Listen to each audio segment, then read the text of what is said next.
Released on July the 10th, 1964, the Beatles' third studio album, A Hard Day's Night, is one of the greatest pop albums of all time. Don't be soft. Featuring songs from the film of the same name, it was their only album to consist entirely of Lennon and McCartney originals. I'm Andrew from Parlogram, and in this video, I'll be looking in detail not just at this original UK album, but at its US soundtrack too, and tell you why this might just be my favourite Beatles album.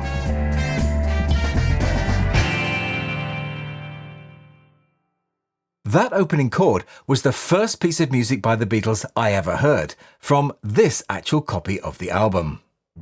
Like thousands of others that Friday morning in July 60 years ago, my mother went down to her local record shop to buy this album, which for her, and every Beatles fan, had been a long time coming. 8 long months had passed since the release of their previous album, but the roots of this album went back even further. Unlike Dave Dexter Jr. at Capitol Records, Bud Ornstein, head of United Artists' European film production, knew a good thing when he saw it. So in the late summer of 1963, he conceived a plan to cash in on the incredible success of the Beatles' fame in Britain. Ornstein's plan was simple but brilliant. Get United Artists to produce a low-budget exploitation movie and obtain the rights to release the soundtrack album in the US, so what they lost on the film, they would get back on the disc.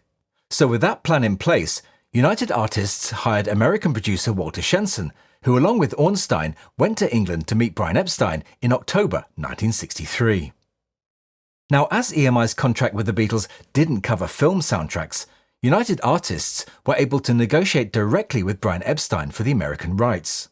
After accepting the soundtrack deal, Brian Epstein was asked what he thought would be a fair percentage for the Beatles to receive from the movie. Now, Ornstein and Shenson had come to the meeting prepared to offer Brian up to 25%.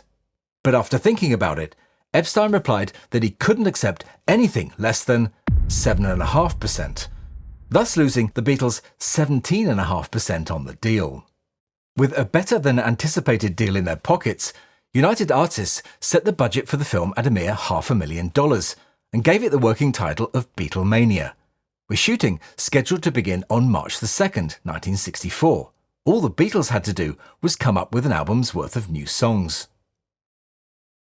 No group, before or since, has ever worked as hard and achieved so much as the Beatles did in the first 4 months of 1964.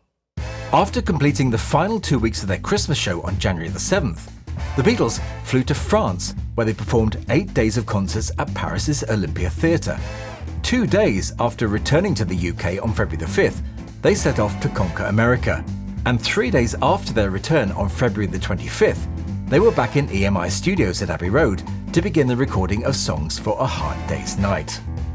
This article from the Record Mirror on May the 9th painted a very different picture from the album that was actually released. It said that there will be only 6 tracks on the new Beatles LP when it's released next month.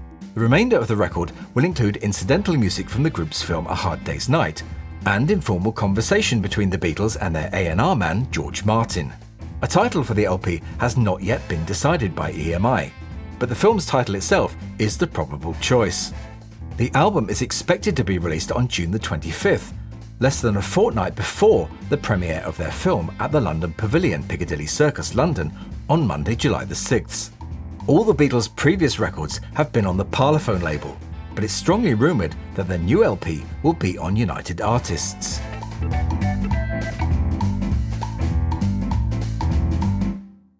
In an unprecedented move, film cameras were allowed into the studio to capture an actual Beatles recording session. On the menu that day was a remake of the previous day's attempt at I Should Have Known Better, along with a first attempt at Paul's And I Love Her. And it's to that song which John can be seen strumming away to in this clip. This was the heavier version, which could be heard on Anthology 1. The release version was recorded the following day. Also on that day, Tell Me Why was completed in 8 takes, followed by John's stunning ballad If I Fell, which took 15 takes to complete. After spending the next day recording at the BBC, the Beatles returned to EMI Studios on Sunday, March the 1st, to record 3 further songs. George's I'm Happy Just to Dance With You was swiftly dealt with in just 4 takes, after which they recorded 2 songs which were not featured on the album. The first of those was Long Tall Sally, which was captured to everyone's satisfaction in a single take. That was followed by 7 takes of I Call Your Name, a song which had already been released by Billy J. Kramer and the Dakotas in August 1963 as the B-side to their #1 hit, Bad to Me. The Beatles spent much of this day filming the police chase sequences around Notting Hill Gate in London, but more notably, it was also the day the film was officially named A Hard Day's Night. The legend goes that after an incredibly busy day, which had included filming the TV studio corridor sequences for the film, accepting the 1963 Showbiz Personalities of the Year award from the soon-to-be Prime Minister Harold Wilson, and then filming a promo clip for Can't Buy Me Love for Top of the Pops, Ringo was heard commenting to someone that it had been a hard day's night. But although Ringo has been credited with inventing this phrase, John had already used it in his book in his own right, in a poem called Sad Michael, which begins with the lines, "There was no reason for Michael to be sad that morning, the little wretch. Everyone liked him, the scab. He'd had a hard day's night that day, for Michael was a cocky watchtower." But with the title decided upon and production nearing completion, the title song itself still had not been written, let alone recorded. The Beatles, John especially, often did their best work under the pressure of a deadline, and within a few days of being asked, John came up with the goods, which he took into the studio on April the 16th. Journalist Maureen Cleave later recorded helping him put a finishing touch to the lyrics in the studio on that day. John had scrawled down the lyrics on the back of a birthday card that had been sent by a fan to his son Julian. The original line read, "When I get home to you, I find my tiredness is through." Finding the line about tiredness weak, Maureen Cleave suggested, "When I get home to you, I find the things that you do will make me feel all right." John liked it, borrowed her pen, and promptly changed the line. That birthday card with the lyrics written on it is now on display in the British Library. The song was completed in just 9 takes, 3 hours later. But one of the biggest challenges on the way to that final take was the famous opening chord. 1, 2, 3, 4. 1, 2, 3, 4. That's not it. 1, 2, 3, 4. I missed the beat. 1, 2, 3, 4.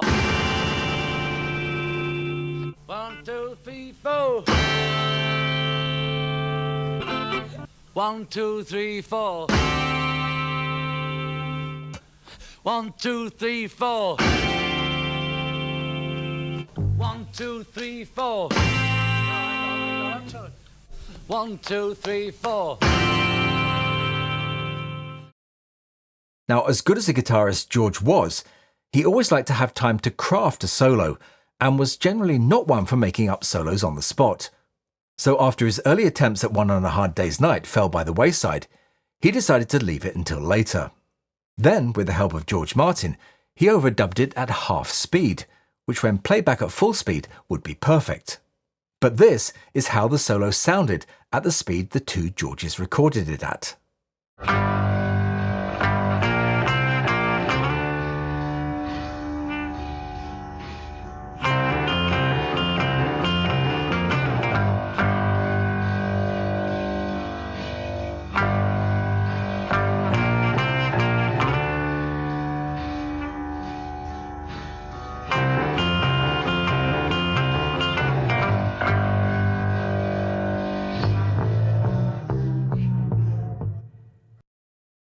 The final single Mono Mix was completed on April the 23rd, a day before the final scene in the film was shot, where Ringo places his coat over a large hole, which the unsuspecting lady falls into.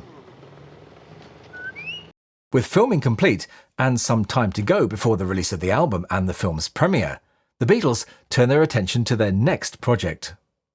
Produced by Jack Good, Around the Beatles was an hour-long TV special, which was networked in the UK on ITV on May the 6th, and later by ABC in the US on November the 15th.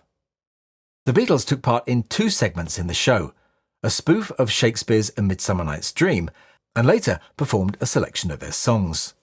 This included a medley of their hits, and a version of the Isley Brothers' Shout, all of which had been specially pre-recorded at London's IBC studios on April the 19th. The Beatles then took a well-earned holiday from the 2nd to the 22nd of May and reconvened at EMI Studios on June the 1st to work on songs which would appear on side 2 of the A Hard Day's Night album.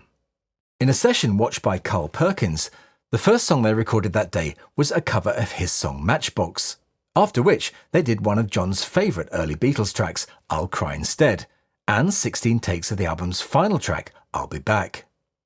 They returned the following day to finish off the album by recording Anytime at All, When I Get Home, and Things We Said Today. Now, if you've been watching the channel recently, you'll know what happened on June the 3rd, after Ringo collapsed at a photo shoot. Small-time drummer Jimmy Nicol was drafted in for the Experience of a Lifetime to cover for Ringo on the first part of their debut world tour. So if you haven't seen our video about that amazing story, there's a link in the description.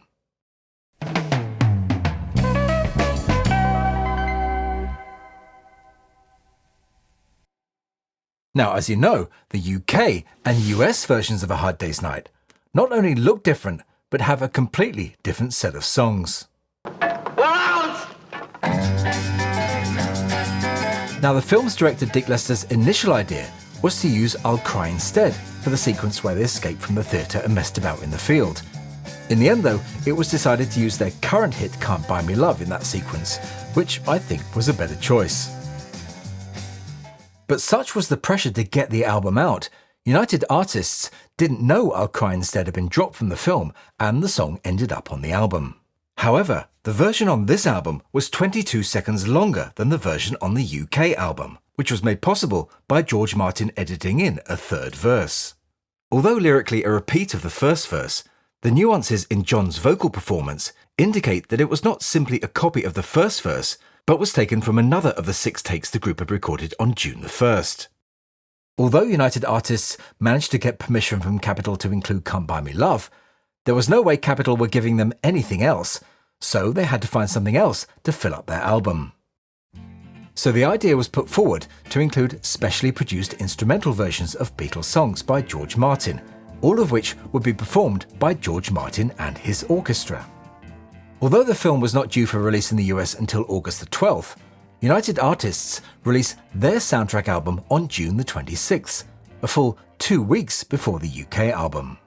Within 4 days, it had sold 1 million and went on to spend 14 weeks at number 1 on the Billboard chart and stayed on the chart for 51 weeks. Meanwhile, in the UK, cinemas were gearing up for one of the biggest film releases of the year.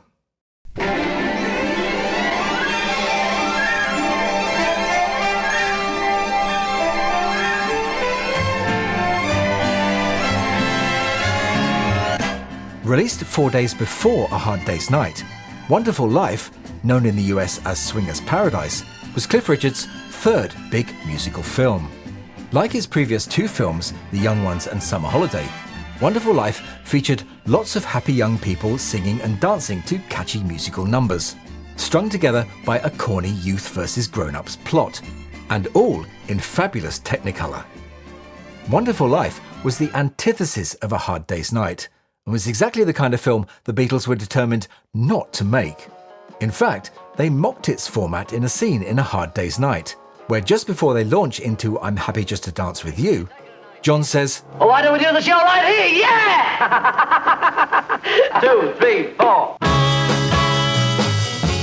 The music papers attempted to manufacture a feud between Cliff and the Beatles, but Cliff wasn't having any of it, and stated, I'm not scared of the Beatles.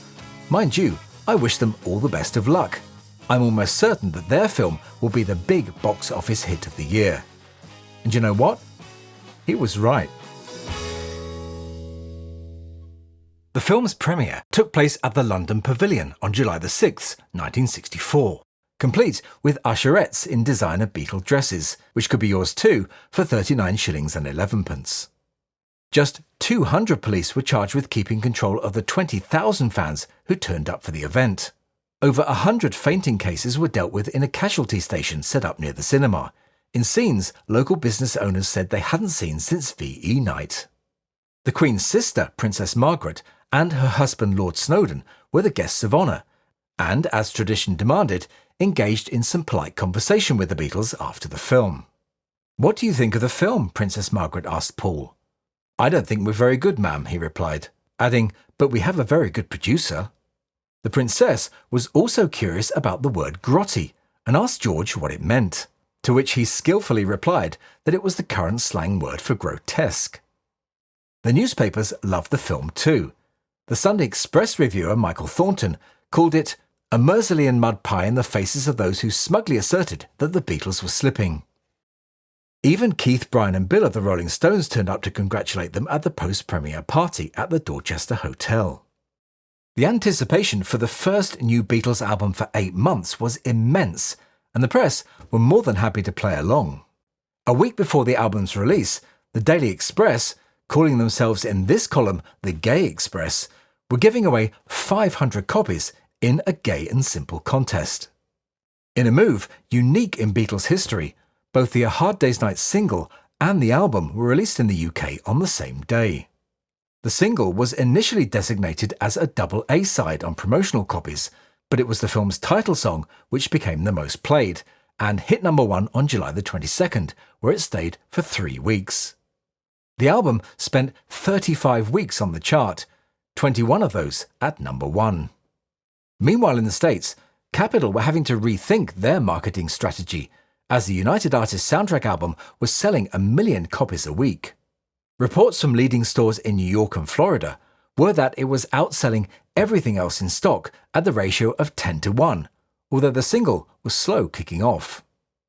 Capitol had originally planned to release a 12-song album featuring all the songs from the film, but this plan had now been abandoned. Instead, they released Something New on July the 20th, which featured 6 new Beatles songs and 4 songs from the film, plus the German version of I Want to Hold Your Hand. The album opened up with I'll Cry Instead, which, although was a fairly weak track, was spelt correctly, which is more than can be said for United Artists. US fans got their first taste of the film in special previews beginning July the 16th. This UK article reported that more than 100 cities wanted the film before opening day, and so far 150,000 tickets for premieres had been ordered. When the film was finally released in the US on August the 12th, it was met with almost unanimous praise from the critics. So what's the best way of experiencing this album today? Well, here's my take on that.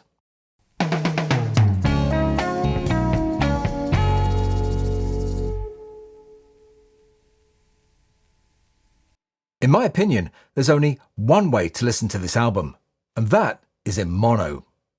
Although it was recorded on 4-track machines, and unlike their previous 2 albums had the vocals centred, it was recorded and mixed very quickly, and certainly not with stereo in mind. For me, only the mono captures the energy and spontaneity of the recordings. The slapdash stereo mix dilutes and even ruins some of the masterful mono mixes. And don't get me started on the remix of the title track. For example, the original stereo mix of I Should Have Known Better leaves in John's harmonica error on the intro, something which the original mono and the 2009 stereo remaster both fix. On If I Fell, John's lead vocal is double-tracked in stereo and is uncomfortably out of sync. The mono is single-tracked and way better all round. Tell Me Why is a cavernous mess in stereo, but is tighter and better in mono. Also, Can't Buy Me Love rocks in mono, but loses all of its shimmer and power in stereo. Now, because they couldn't wait for the stereo mixes, the Beatles tracks on the United Artists stereo album are essentially in mono. There is a hint of panning going on, but it's little more than someone rocking the balance control left and right in some sections of the songs.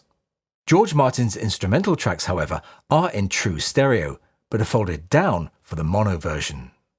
Sonically, the US album is a mess, but it does have one real diamond in the rough, and that's the single-tracked Paul vocal on And I Love Her. That same mix was also used on the mono edition of Something New, but the stereo edition uses the regular double-tracked version. But comparing the UK and US albums is like comparing apples and oranges, and the one you like best is probably the one you grew up with. For me, it doesn't get any better than an original 1960s mono pressing, This album retained its first pressing -3 matrices throughout its pressing history, which were also reused on the 1981 mono recuts. And because it sold in such huge quantities, it is, unless you're looking for a pristine mint unplayed copy, relatively cheap and easy to find today. I'll put a link to it on Discogs in the description if you feel like picking one up for yourself. CD-wise, the 1987 mono disc, which was transferred using a stereo machine, should be avoided, but the 2009 edition from the mono box set is unbeatable. Stereo-wise, the 2009 remaster is the one to go for. At least it sounds like the original record, unlike the overrated bongo fest of the title track on the 2023 remix.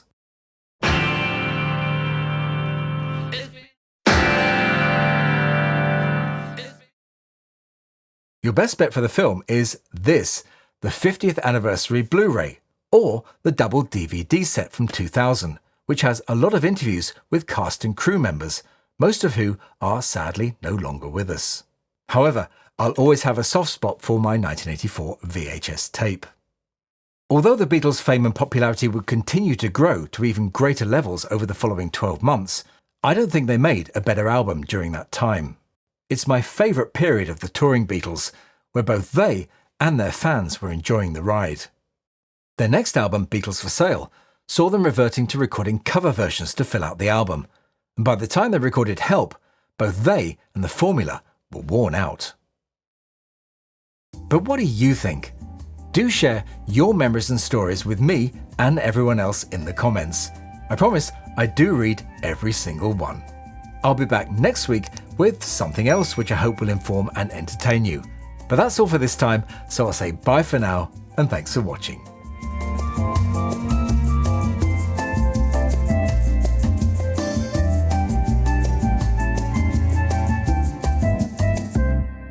Is that it? Is that the end? It what? It goes up. Oh, well, stop there. Stop there. Stop there. Right. All right, George. Hold it. Fade.